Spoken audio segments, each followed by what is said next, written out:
O controle da pressão, ele não acaba a partir do momento que essa mulher tem alta após o parto. E isso é extremamente importante.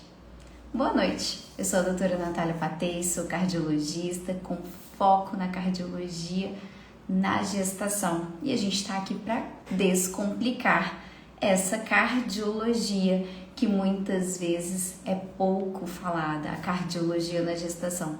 Um assunto muito importante. E hoje, depois de passar o dia ali estudando, montando aula, falei, por que não falar sobre esse assunto, né? Como fazer o controle pressórico dessa mulher após o parto, como orientar uma gestante e essa puérpera, né?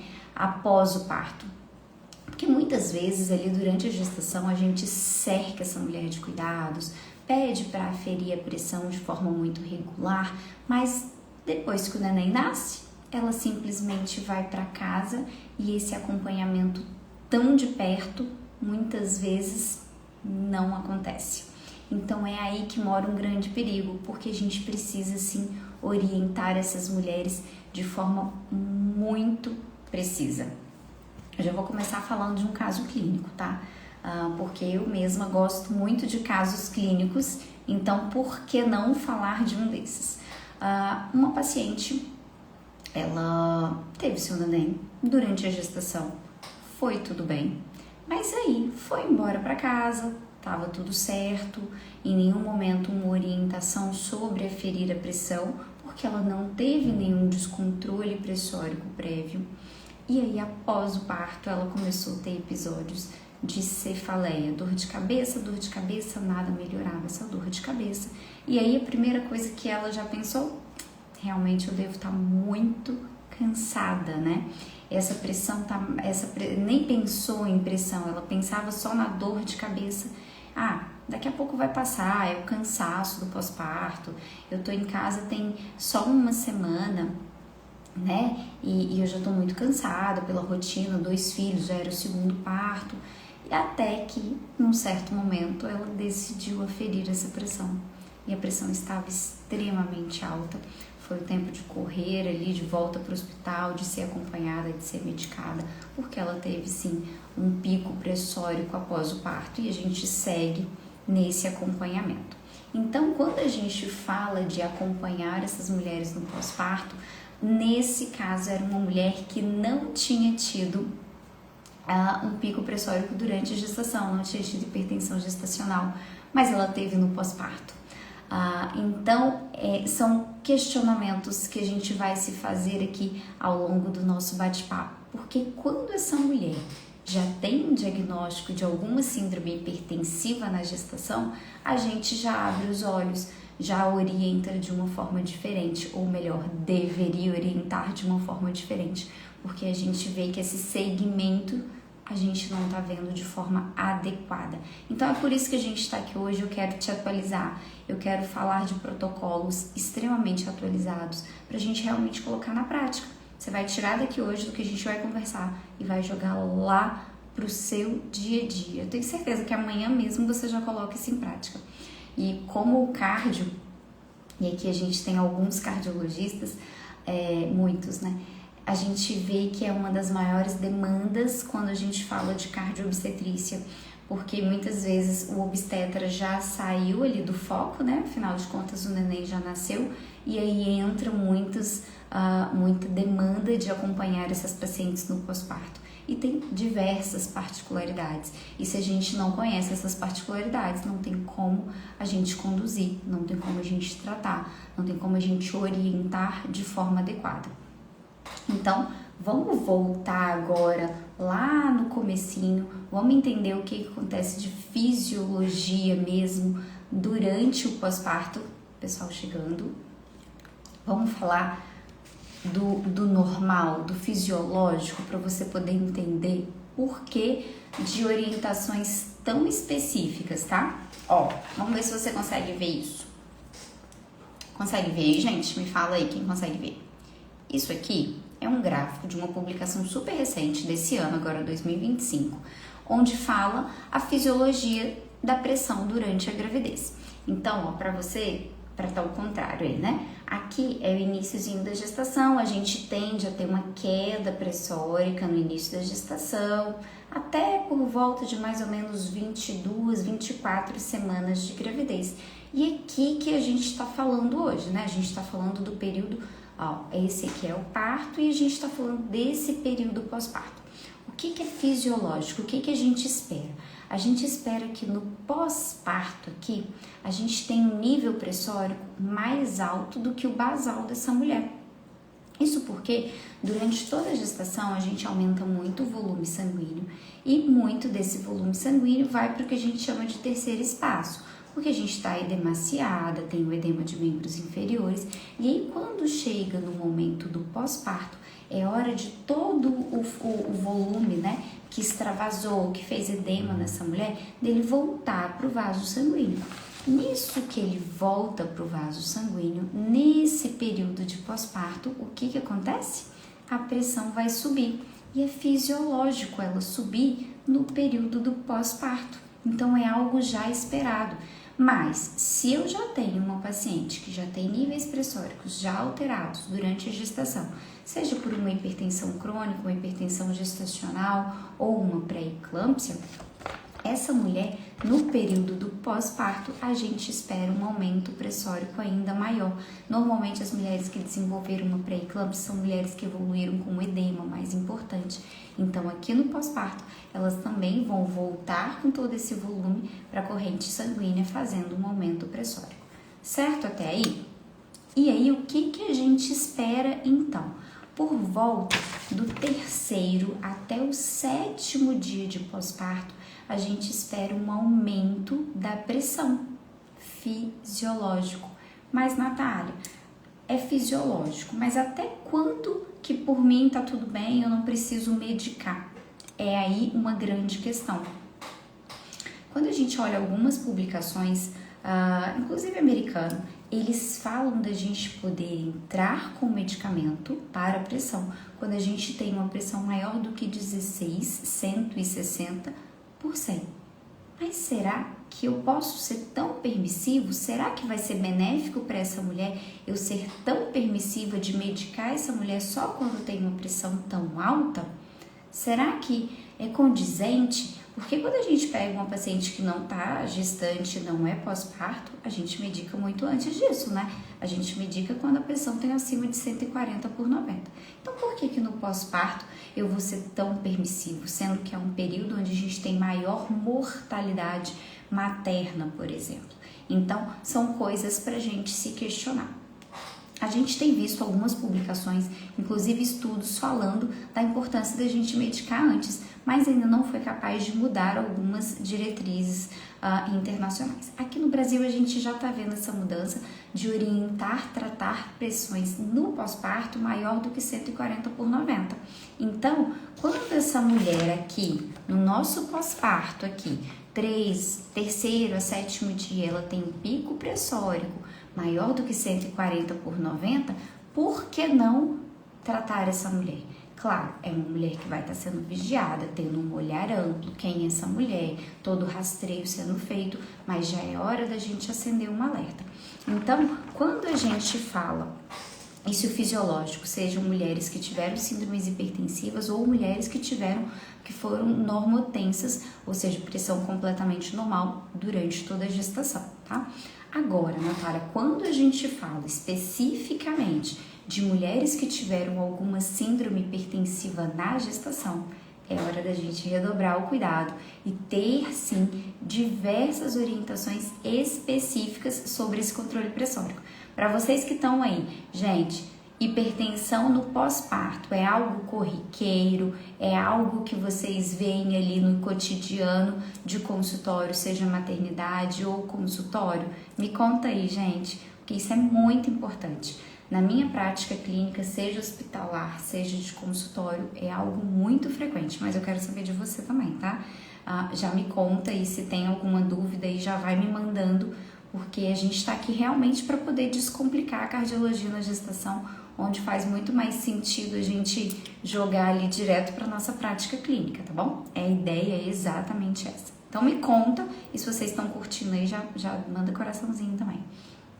E aí, o que eu vou fazer então? Se eu tive uma paciente que teve hipertensão, algo comum na maternidade, é isso aí, Aline. Me conta a sua experiência, se você tem alguma dúvida também me conta, tá? É muito corriqueiro. Então, se eu tenho uma paciente que teve uma hipertensão crônica na gestação, uma hipertensão gestacional, ou então uma paciente que teve um quadro de uma pré-eclâmpsia, eu preciso estar atenta no pós-parto. Agora a gente vai pensar em dois caminhos. Se essa paciente que teve um quadro hipertensivo na gestação, ela teve...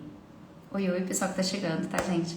Essa paciente teve um quadro hipertensivo, mas que no pós-parto tá super controlada, não tá precisando de medicamento, principalmente quando a gente fala de hipertensão gestacional, essa paciente dá para eu dar alta para ela, quando ela tem nível pressórico controlado e sem medicações antihipertensivas, ela pode ter alta no tempo habitual, que normalmente são 48 horas após o parto.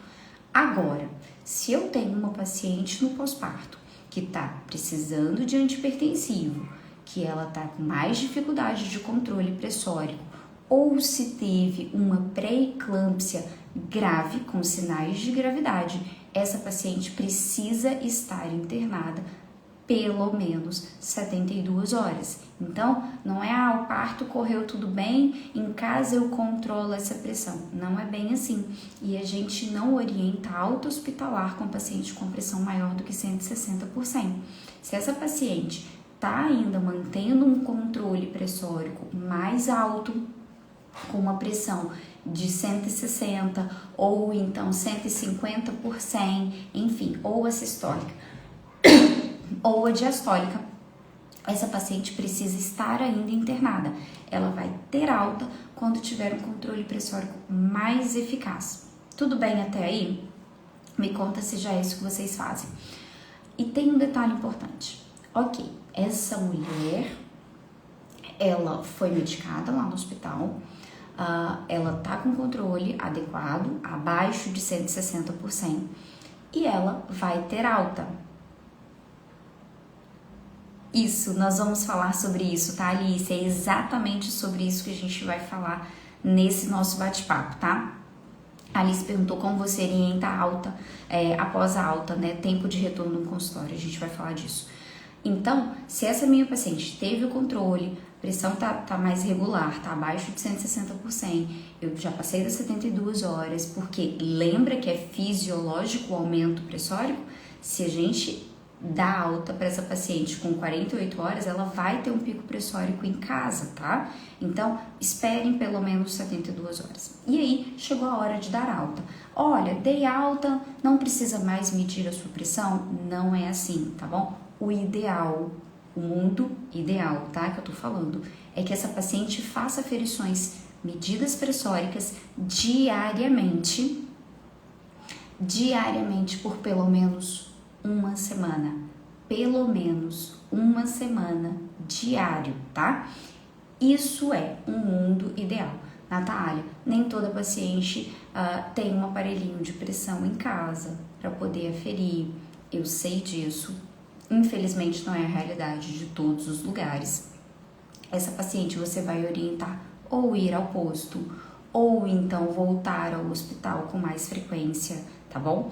Mas quando você tem a possibilidade dessa paciente ter um aparelho pressórico em casa, é a grande chave da questão. Para mim já tá lá na minha receita, para todas as minhas pacientes, no meu caso são todas pacientes de alto risco, né?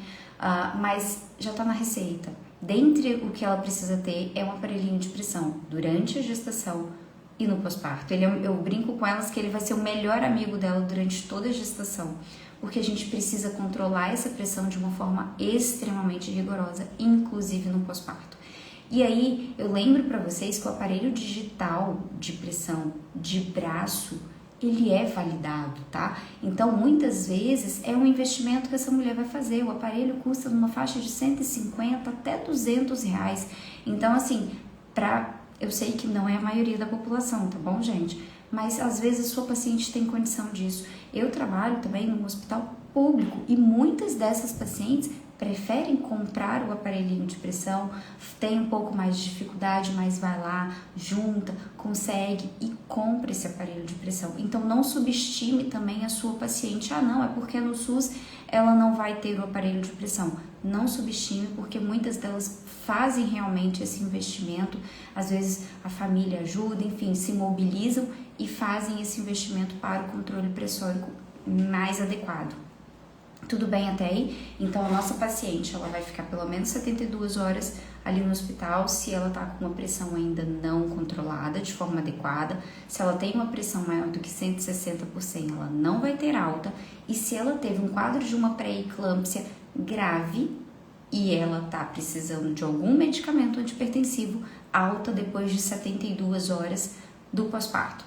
Foi para casa, essa mulher vai medir a sua pressão diariamente durante pelo menos uma semana, lembrando do pico pressórico entre terceiro até o 7º dia após o parto. Então a gente vai esperar e a gente já avisa para essa paciente, olha, por volta desse período a sua pressão vai subir, mas depois disso ela vai começar a cair. Então muitas vezes a chave do tratamento está aí. Às vezes a gente já faz um boom de droga, aumenta a medicação e já avisa. Daqui a pouquinho eu vou começar a tirar a sua medicação.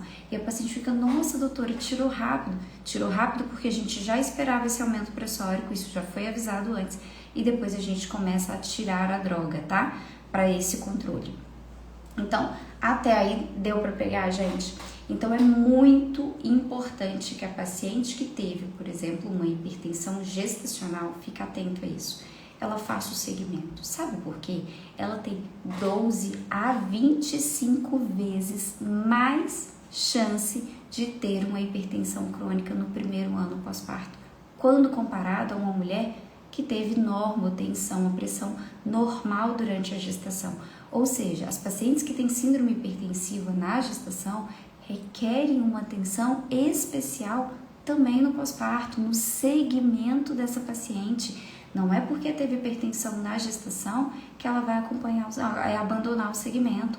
Ela necessita manter o segmento, porque a chance de se tornar hipertensa crônica é real, tá bom? E um detalhe muito importante, apenas 58% dessas mulheres fazem o segmento nos primeiros 6 meses. É um número muito alto de mulheres que não fazem o segmento. E quando a gente fala disso, a maior parte delas tem menos de 30 anos. Ou seja, são mulheres muito novas e que têm uma vida inteira pela frente, mas a gente precisa cuidar dela antes. A gente precisa, porque grande parte, mais de 75% dessas mulheres evoluem com comorbidades que a gente poderia prevenir. Então, não dá pra gente perder realmente a oportunidade de tratar essa mulher, de cuidar dessa mulher no pós-parto. É uma grande oportunidade nossa e a gente precisa estar atento a isso. Natália, mas como que é feito então ali? Passou os primeiros dias, como que você orienta o pós-parto dela? Que foi o que a Alice perguntou. Então, já foi para casa, medindo a pressão ali diariamente por pelo menos uma semana, quando que eu vou rever essa paciente? A gente tem publicações recentes desse ano da Circulation 2025 falando para essa paciente que teve uma síndrome hipertensiva gestacional ser vista na primeira semana de pós-parto, ser revista, né? Não é aquele pós-parto que eu vou falar para ela, olha, eu te vejo daqui 40 dias. Não, essa paciente precisa ser vista na primeira semana, até no máximo 10 dias pós-parto. Isso porque a gente vai mexendo na medicação dessa paciente. Lembra que eu falei? Então, logo nos primeiros dias, ali na primeira semana que ela tem um pico pressórico, muitas vezes a gente está com uma dose alta de medicamento. Mas depois desse pico pressórico, ela tende a cair. Então, essa paciente precisa ser vista. Porque imagina só, se ela tá ali com o uso de enalapril, de um bloqueador de canal de cálcio, seja nifedipina, e fez uso de furosemida no pós-parto. E ela, depois do 6º, 7º dia, essa pressão começou a cair. E eu vou manter essas drogas todas para uma paciente que já está tendo uma pressão cada vez mais baixa? Não, é hora de ir reduzindo as medicações. Então, eu não posso ver ela só daqui 40 dias. Senão, daqui 40 dias, ela tá hipotensa. E aí, essa mãe, daqui a pouco tá desmaiando, tá caindo, tá tonta, tá tendo fraqueza, por conta de iatrogenia. Porque eu mediquei e não fui acompanhando e chegou no momento que é hora de retirar a medicação. Então, a gente tem que estar muito atento a isso. Ok, vi a minha paciente ali até 10 dias no pós-parto para poder acompanhar. E depois? Depois a gente tem orientação para poder ver essa mulher entre a 4ª até 6ª semana após o parto. É isso mesmo. Natália, mas eu vou ver essa minha paciente com tanta frequência assim? Vai. A orientação é que a gente veja essa paciente com bastante frequência no pós-parto. E a gente tem protocolos para isso. Então, eu vou ver a minha paciente ali nos primeiros até 10 dias após o parto, eles falam de 3º a 7º dia, podendo chegar até o 10º. Primeira semana do pós-parto, depois de 4 a 6 semanas no pós-parto, e aí depois com 3 meses após o parto. 3 meses após o parto, essa mulher precisa ser vista com um olhar não só de controle pressórico. É hora da gente fazer a estratificação de risco cardiovascular dessa mulher. É hora de fazer exames laboratoriais que eu não fiz lá no início do pós-parto. É hora de fazer colesterol, de fazer triglicerídeos. Lembra? Porque tudo isso está alterado ali no parto e no pós-parto. Leva um tempo para voltar à normalidade. Então, é hora de estratificar essa mulher. Então, é hora de fazer exames cardiológicos complementares, tá bom? Em 3 meses após o parto. E aí, a regularidade é que seja 3, 6 e 1 ano. E anualmente, caso esteja tudo normal, essa mulher seja revista. Natália, mas são muitas vezes. Sim, a orientação é que sejam muitas vezes, mas é claro que você precisa individualizar. A chave é sim sempre individualizar. Se essa mulher, você viu ela ali na primeira semana, você viu ela com 6 semanas de gestação, você fez a estratificação de risco cardiovascular dessa mulher com 3 meses após o parto e tá tudo bem, voltou, a pressão tá controlada, ela tá com controle glicêmico, controle lipídico, tá fazendo atividade física, alimentação tá tudo legal, eu posso pular o de 6 meses? É isso que você precisa individualizar. Algumas pacientes minhas, sim, eu pulo de 6 meses e faço a avaliação 1 ano após o parto. Então, é questão de individualizar. É hora de você realmente olhar para aquela paciente como um todo. Peraí, você precisa ainda ajustar um pouquinho o colesterol? Vamos repetir? Eu te vejo daqui 3 meses de novo? Ou não, já tá tudo ótimo? Ou essa pressão ainda requer um cuidado? Se tornou uma hipertensão crônica? A gente precisa individualizar. Tudo bem? Então, vamos recapitular aqui, porque eu vi que chegou mais gente e vai me contando aí se vocês têm alguma dúvida sobre essa condução de hipertensão após o parto, tá? A gente está falando da condução e como orientar. A minha paciente teve uma síndrome hipertensiva gestacional. Se foi um quadro onde eu tô tendo dificuldade ali de medicar no pós-parto, pressão acima de 160 por 100, uma paciente que teve uma pré-eclâmpsia grave, essa paciente precisa manter no hospital por no mínimo 72 horas, ok? E aí essa paciente vai ter alta, ela vai para casa, a gente vai sim orientar de preferência que ela tenha o nosso grande aliado, que é o aparelhinho de pressão digital de braço. E um detalhe, você precisa ensinar a sua paciente a aferir, tá bom? Eu sempre brinco com elas, não é chegou da caminhada que vai sentar e vai aferir, não. Não, preciso de um repouso antes, eu preciso que essa mulher descanse antes. Oi, pessoal chegando agora.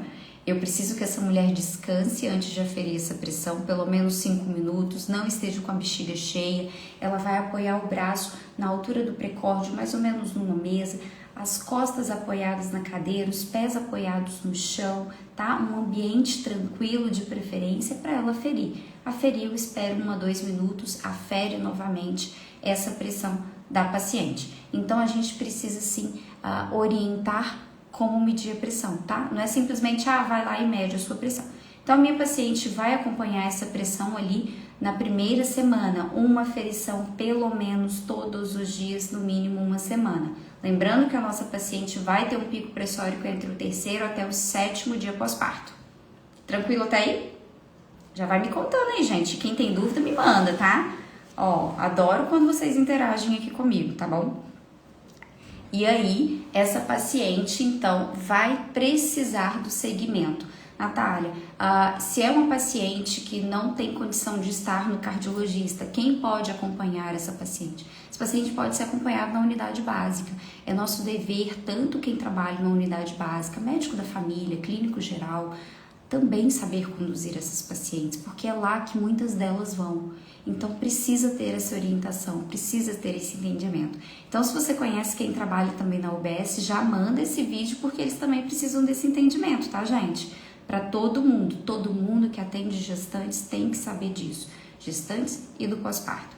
Então, essa paciente não necessariamente vai ao cardiologista nesse primeiro momento, o obstetra tem total condição de acompanhar essa paciente também, tratar hipertensão no pós-parto também faz parte da obstetrícia, mas muitos casos preferem encaminhar para o cardiologista.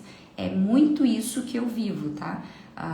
Eu já falei aqui no começo do nosso bate-papo, grande parte das minhas pacientes chegam ainda no pós-parto. Às vezes o obstetra foi conduzindo ali durante toda a gestação, mas chegou no pós-parto, o negócio às vezes fica um pouco mais complicado e aí eles encaminham até pra gente poder fazer esse segmento. E aí, a minha paciente, então, tá orientada a ferir diariamente, pelo menos uma vez por dia durante uma semana. Ela vai ter uma nova consulta entre 7 até 10 dias após o parto, ok? Porque a gente precisa rever essas medicações, é hora de começar a cair a dose das medicações. E ela vai ser revista entre 4 a 6 semanas após o parto.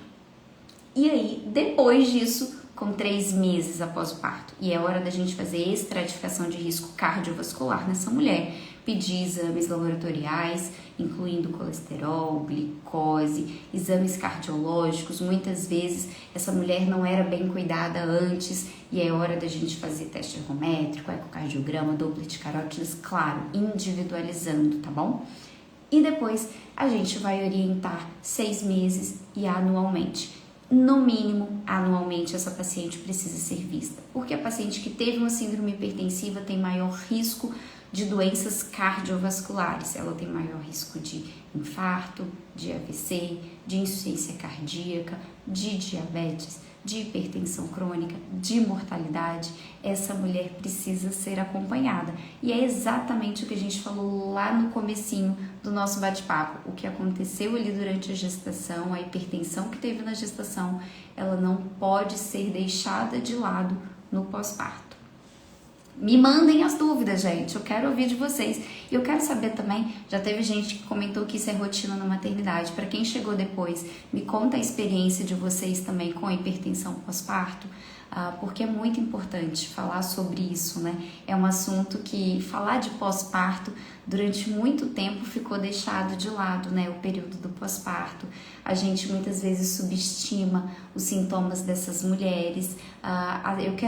Por falar em sintoma, tem um sintoma que vocês têm que estar muito atentos, tá?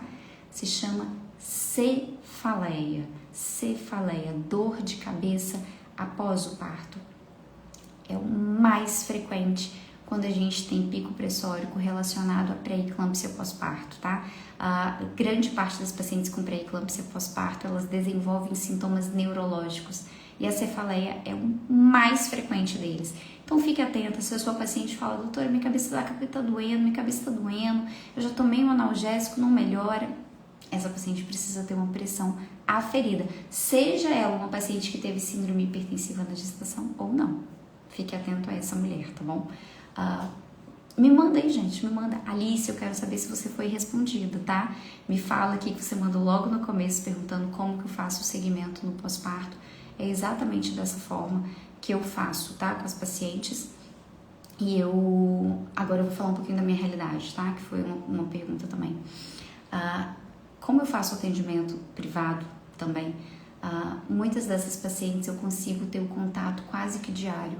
Então, muitas vezes eu medico a paciente e assim que a gente vai tendo uma pressão mais controlada, ou seja, abaixo de 120 por 80 mais ou menos, algumas toleram um pouco mais, mas não menos do que 110 por 70, é hora de diminuir as medicações.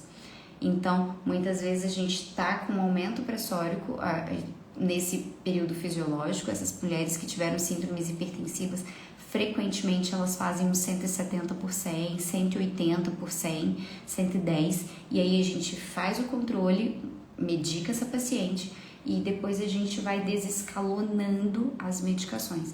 Na minha prática de consultório particular, eu falo com elas diariamente e muitas vezes é assim: agora não toma o enalapril, diminui, vamos tomar metade, e aí eu vou tateando aos pouquinhos, mas isso não é a realidade da maior parte das pessoas. Então, por isso que no meu caso, ter o aparelho de pressão é algo tão importante. E então, se você puder na sua prescrição colocar, ao dar alta dessa paciente no hospital, colocar o aparelho de pressão, e aí você vai orientar, zero conflitos de interesse, mas normalmente eu oriento Onron ou GTEC, tá?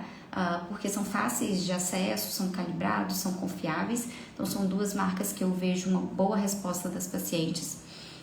E aí o aparelhinho de pressão e depois as medicações. E aí você orienta, você conversa, caso você tenha possibilidade, caso você tenha condição, compre o aparelho. E outro detalhe importante, a maior parte das medicações usadas no pós-parto tem no SUS. São com preço super acessível, tem na farmácia popular, tem na farmácia cidadã, ou seja, não é desculpa pra gente não tratar essas mulheres, tá bom? Por falar em medicamento, ó, já vou falar um negócio aqui, a live nem era pra falar de medicamento, mas se vocês tiverem dúvidas, me pergunta. Tem um medicamento que as pessoas costumam prescrever muito no pós-parto, mas que a gente ainda não tem publicações falando do nível de segurança na lactação, que é a losartana, tá? Então, se você puder evitar a prescrição de losartana no pós-parto, no período de amamentação, é algo que a gente tem feito, porque a gente não tem ainda publicações mostrando o nível de segurança da losartana no pós-parto, ou seja, dos bloqueadores de canais de cálcio, dos BRAS, bloqueador de canal de cálcio é super seguro, dos BRAS durante o pós-parto. Losartana, valsartana, candesartana ou mesartana, a gente não tem segurança dessas medicações. Natália, no pós-parto, amamentação, já dá para iniciar IECA? Maria Carolina, é uma das melhores medicações no pós-parto. Honestamente, é a que eu mais uso. E quando a gente fala de IECA, a gente está falando principalmente de enalapril e captopril, tá? São as duas que a gente tem maior segurança do uso no pós-parto. Eu acho a resposta fantástica. Eu normalmente uso enalapril no pós-parto, porque a posologia do captopril é muito ruim, né? Esse paciente vai ter que tomar medicação de 8 em 8 horas. Então, acho ruim, já é uma mulher que já tá mais cansada, é uma mulher que já tem que estar atento a tantas outras coisas e ter a posologia ali dificultando é mais uma delas. Então, o enalapril e o captopril são super seguros durante o pós-parto, durante a amamentação. Mas tem um detalhe que eu gosto muito de chamar a atenção. Essa paciente precisa estar atenta quanto a uma próxima gestação, tá? Então, assim, olha, você vai fazer o uso do enalapril, por exemplo, do captopril, mas qual é o seu desejo de uma próxima gestação? Vamos fazer o uso de algum método contraceptivo? Porque de nada adianta, por exemplo, se é uma paciente hipertensa crônica, tá? Crônica, a gente faz a medicação e essa paciente mantém a longo prazo e daqui a pouco ela engravida usando o enalapril, por exemplo, que não é indicado durante a gestação. Então é algo só para a gente estar atento, mas nesses casos, por exemplo, de hipertensão gestacional, de pré-eclâmpsia, que na maior parte das vezes a gente vai tirar a droga, eu uso muito, muito mesmo, e vejo uma ótima resposta. Adorei a pergunta. Gente, quem tem mais dúvidas, a gente já tá aqui conversando já tem um tempo, eu amo esse assunto, tá? Amo. E vamos refletir um negócio que eu havia falado lá no começo. Será que a gente não precisa orientar mais as nossas pacientes quanto ao controle pressórico após o parto? Imagina, Maria, pode perguntar sempre, tá? Você também tem meu contato, pode me mandar, se tiver dúvida. Então, essas pacientes, será que mesmo as que não tiveram síndromes hipertensivas durante a gestação, será que a gente não pode orientar essa paciente a aferir essa pressão com mais frequência? Lembrando a nossa paciente lá do início do caso clínico, que não tinha tido uma síndrome hipertensiva durante a gestação, mas teve no pós-parto. Então, algo para a gente refletir, algo para a gente ver se cabe na rotina de vocês. Será que daqui a um tempo a gente vai ter mudanças de protocolo? Quem é a sua paciente? Será que a sua paciente é uma paciente orientada e com uma condição financeira de ter um aparelhinho de pressão em casa? E você orientar essa paciente a aferir a pressão ali no pós-parto? Porque muitas vezes você vai dar alta para ela quando ela não tem nenhuma alteração ali, né? Durante a gestação, no pós-parto, 48 horas depois você vai para casa. A paciente vai para casa. E será que se ela tem condição financeira, muitas vezes ela já tem até um aparelho de pressão em casa, será que você falar para ela, olha, por volta do terceiro, até na primeira semana, mede a sua pressão uma vez por dia, será que já não é algo que já não traz um alerta e muitas vezes a gente vai deixar essa mulher mais bem vista? Porque a pré-eclâmpsia pós-parto existe. Então é só algo pra gente colocar a pulga atrás da orelha ali, é mais uma reflexão que eu faço, já faço hoje em dia essa reflexão com alguns obstetras que eu trabalho junto, pra gente estar atenta, porque a pré-eclâmpsia pós-parto existe, a gente não faz esse diagnóstico com frequência e é uma síndrome hipertensiva importante. Essa pacientinha mesmo que eu havia falado logo no começo, ela segue usando antihipertensivo e a gente já tá indo pro segundo mês pós-parto, segundo para o terceiro mês já pós-parto. Será que ela vai virar uma hipertensão crônica? Temos essa possibilidade.